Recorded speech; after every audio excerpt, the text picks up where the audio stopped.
સમાચાર છોટાઉદેપુરથી પાવી જેતપુરના વાવડી ગામે વૃદ્ધ દંપતી પર જીવલેણ હુમલો।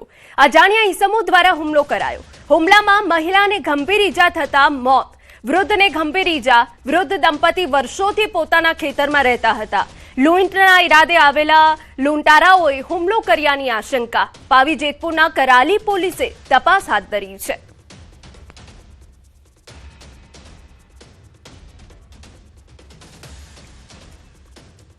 સમાચાર મળી રહ્યા છે કે જ્યાં ઋતુ પરિવર્તનની અસર લોકોના સ્વાસ્થ્ય પર જોવા મળી રહી છે।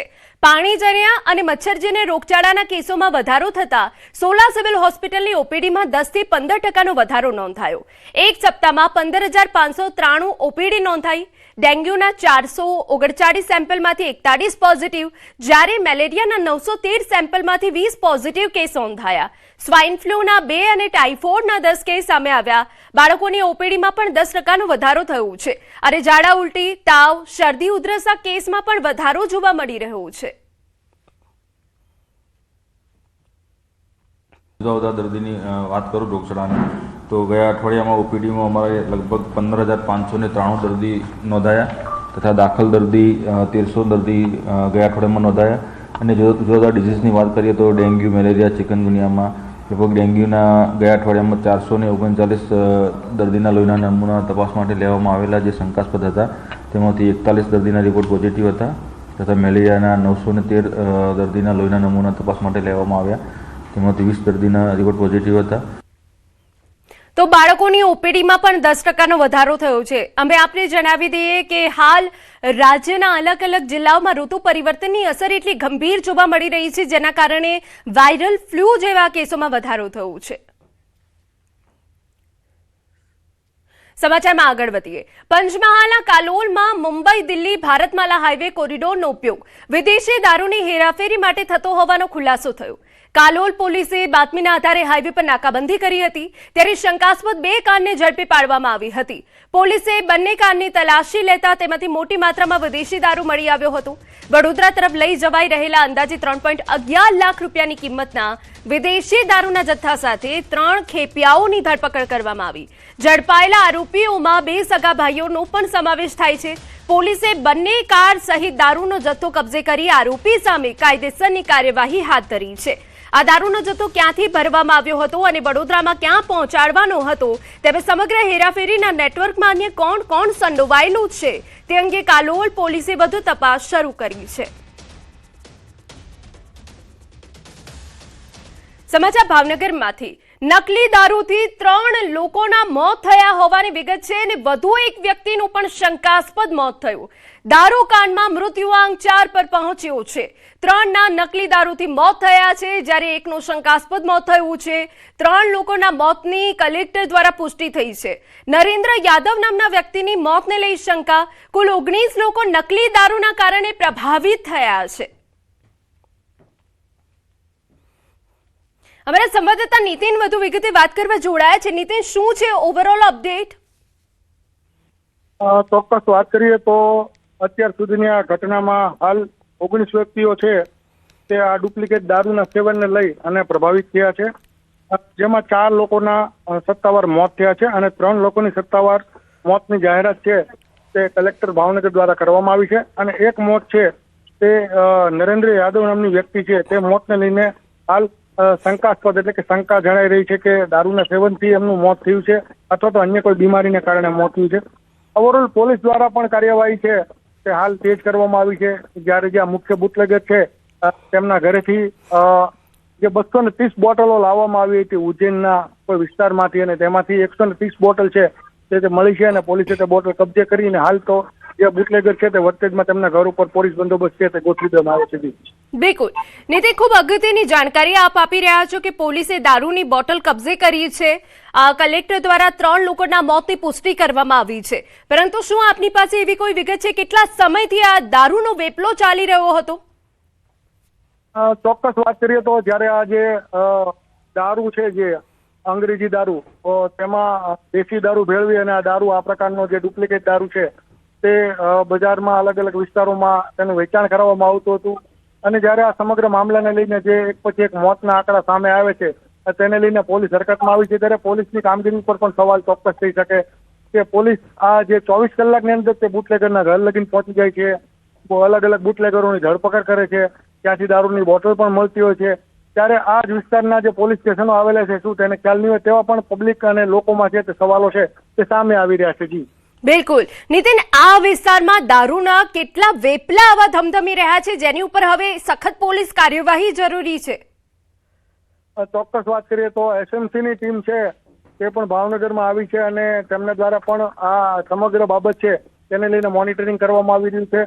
ઓવરઓલ જે દેશ દારૂના ધંધાઓ કરતા હોય છે તે હાલ તો બધા તમામ લોકો છે તે ભૂગર્ભમાં ઉતરી ગયા છે.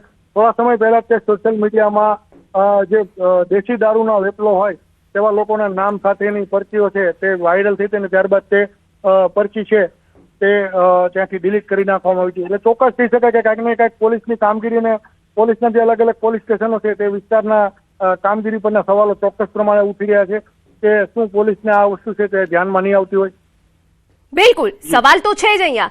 અને નીતિન, દારૂકાંડ એ ખૂબ મોટી ઘટના છે અને ગંભીર ઘટના છે. અગાઉ પણ આ પ્રકારની ઘટનાઓ રાજ્યમાં બની ચૂકી છે. ત્યારે આ દારૂમાં ભેળવવા માટે જે કેમિકલ વપરાય છે કે જેનાથી લોકોના મોત થાય છે એ પણ એક તપાસનો વિષય છે કે આખરે એ કેમિકલ આવ્યું ક્યાંથી? ચોક્કસ એ દિશામાં પોલીસ તપાસ કરી રહી છે. ત્યારે એક મોટો સવાલ એ થાય છે કે ગુજરાતનું જે ગાંધીનું ગામ છે ગુજરાતનું, અને ત્યાં દારૂબંધી હોવા છતાં કેમ એન પ્રકારે આ દારૂઓ છે તે ખુલ્લેઆમ મળતા હોય છે અથવા તો તેનું વેચાણ કરવામાં આવતું હોય છે.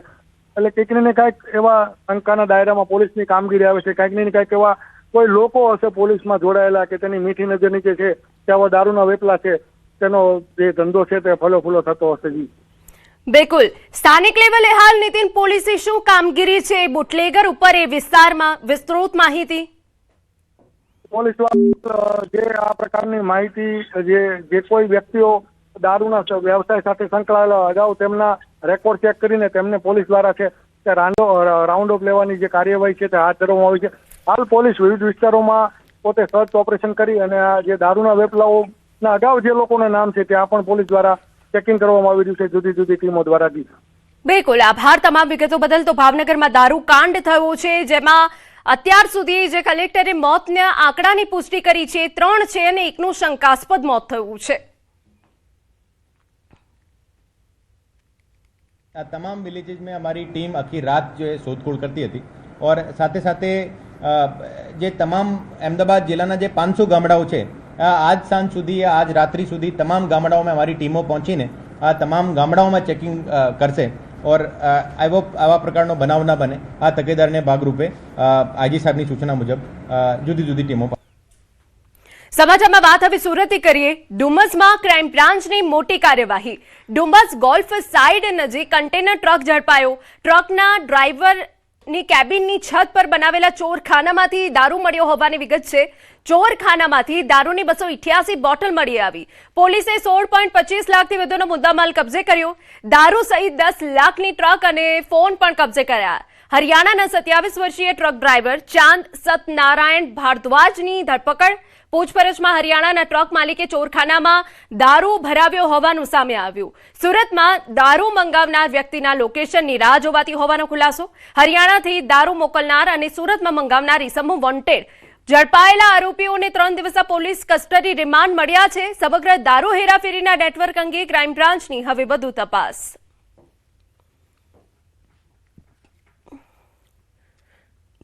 સમાચારમાં વાત હવે સુરતની કરીએ તો લિંબાયત પોલીસે માર માર્યાના સીસીટીવી સામે આવ્યા છે.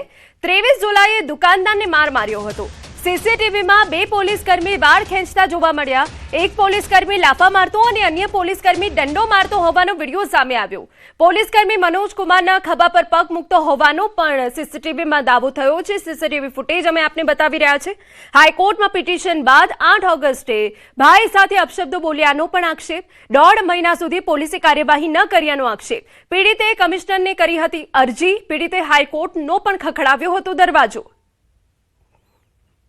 તો અમારા સંવાદદાતા કીર્તેશ વધુ વિગતે વાત કરવા જોડાયા છે. કીર્તેશ, જે સીસીટીવી ફૂટેજ સામે આવ્યા છે તેને લઈને હવે અનેક સવાલો થઈ રહ્યા છે. આખરે સત્ય શું છે?